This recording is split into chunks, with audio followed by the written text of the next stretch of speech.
When you think about a workplace accident, you probably picture one single dramatic moment.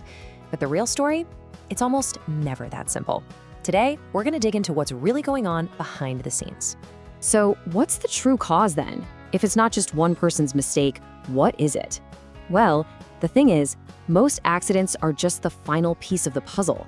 They're the last, most visible part of a whole chain of events, a series of connected problems that pave the way for something to go wrong. And getting a handle on that chain is absolutely crucial. See, if you really want to prevent accidents, you have to look past the incident itself and dig into where it all started. It's all about seeing the big picture, not just that final dramatic moment. This right here is the main idea we're going to unpack. Seriously, picture a long line of dominoes. The accident is just the last domino falling over. But our focus needs to be on what nudged that first domino and what kept the chain reaction going. So let's break down that chain. All right, so the first links in this chain, they're often the things you can actually see and touch. We're talking about the rules that are in place, the kind of training people get, and the physical space where all the work happens. This is the bedrock of safety. Okay, so take a look at this. What's so important here is just how fundamental these points are. When people aren't given the right tools, and let's be clear, knowledge is a tool, the risk just skyrockets. And look, this isn't about pointing fingers. It's about a failure in the system to really prepare people for the jobs they're being asked to do. And this is a perfect example of what we're talking about. A forklift is an incredibly powerful machine. With someone who knows what they're doing, it's an amazing tool. But without the right training, it can become a serious hazard in a split second. One wrong turn, one little mistake, and you've got a collision or worse. Okay, so let's shift gears and talk about the place itself. Beyond the rules, the physical workplace can be loaded with hazards. I mean, the stuff you can literally walk around and see. Creaky machinery, faulty tools, exposed wires, even something as simple as bad lighting. Any one of these can be another domino ready to fall. This right here is a fantastic case study.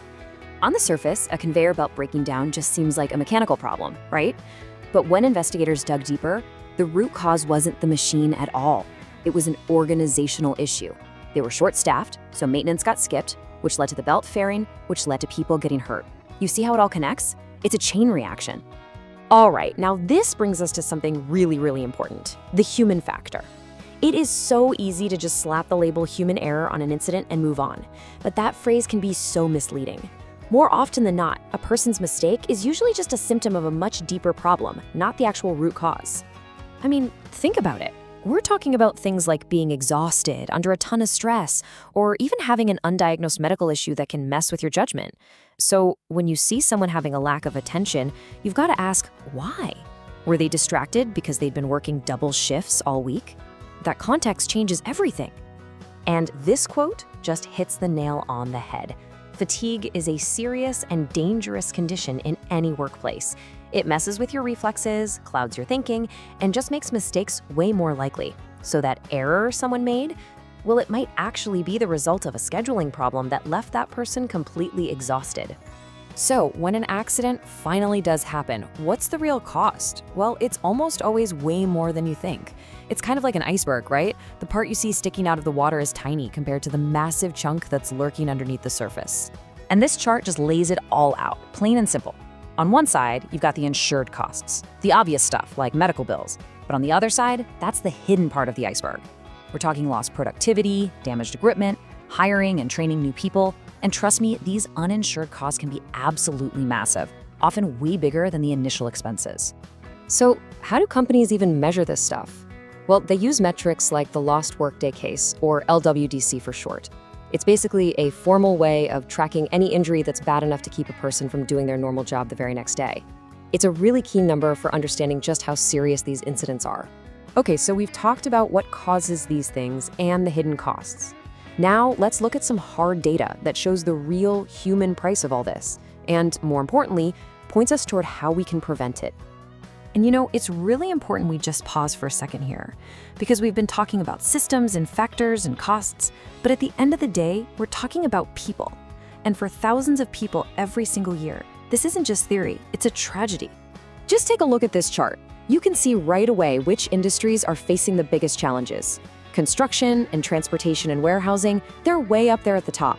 This isn't just a bunch of bars on a graph. It's a roadmap showing us where people are most at risk and where we have to focus our efforts. So, after all that, what's the solution? What do we do? Well, it's not just about writing more rules. The real answer is building a proactive culture of safety. It's about creating an environment where safety isn't just a poster on the wall, it's something that's baked into every single decision, from the top down. And what does that actually look like day to day? It means having clear rules that everybody actually follows. It means people can talk openly about potential dangers. And this is huge. It means making a place where anyone, and I mean anyone, can flag a safety issue without being afraid of getting in trouble for it. It's about choosing every single time that doing the job safely is way more important than doing it fast. And that really just leaves us with one final thing to think about. I want you to think about your own workplace for a second. Is there an easy, fearless way to report a potential problem you see? And when you do, does anything actually happen? The answer to that question might be the best sign of whether that first domino in the chain is just sitting there waiting for a nudge.